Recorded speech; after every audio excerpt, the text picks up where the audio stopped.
So this is going to be yoga practice class number 19, the deep salutation or the Dirgha Pranam.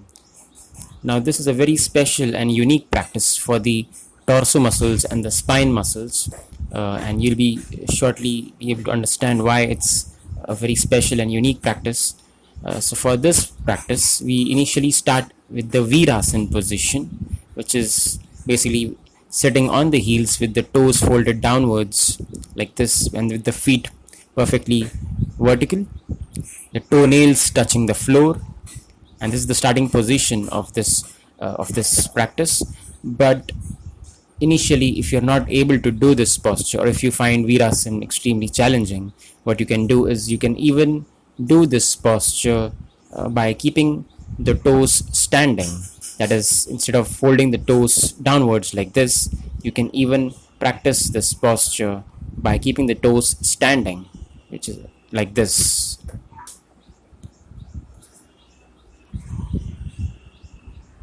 And you can do the posture in this position as well, but I obviously will be demonstrating this posture in the ideal manner, which is by doing the Virasana position.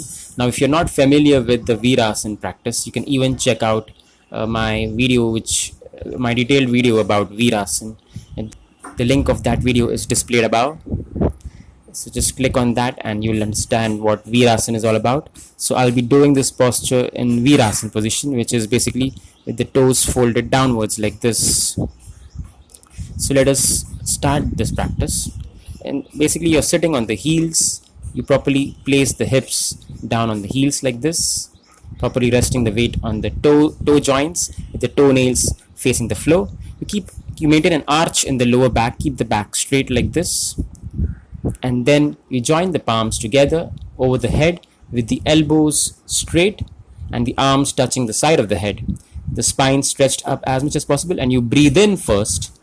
And now as you breathe out, you bend at the hip joint and go down, trying to get the chest to the thighs and the forehead resting on the floor, but the elbows should be as straight as possible, and the sides of the palms should be over the floor. It should not rest on the floor. You hold the breath out for 8 seconds in this position, and you maintain this position for 8 seconds with the breath held out, and then you breathe in and get back up.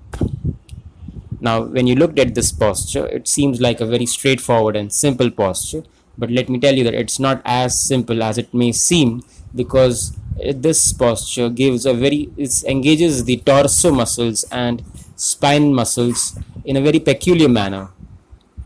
And basically if you do it the way I am doing it, you will know that it engages the torso and the spinal muscles in a very peculiar manner, and that's why this is a very unique practice for the torso muscles as well as the spinal muscles. As you can see in this posture, the main thing over here is that you should try to keep the hips down on the heels. You're not supposed to lift the hips up too much. It should be resting on the heels or on the feet as much as possible, and you should try to bend at the hip joint and get the thighs to touch the chest and the forehead to rest on the floor, but the hips also should simultaneously rest on the feet. But the sides of the palms should not rest on the floor. It should be up. So for that, you can bring the shoulder blades close to each other slightly and then breathe in, straighten. You're obviously maintaining the posture with the breath held out.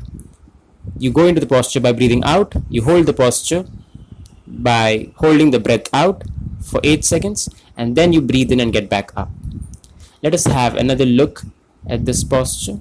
This is the deep salutation or the Dirgha Pranam, which is a very unique practice for the torso muscles as well as the spinal muscles.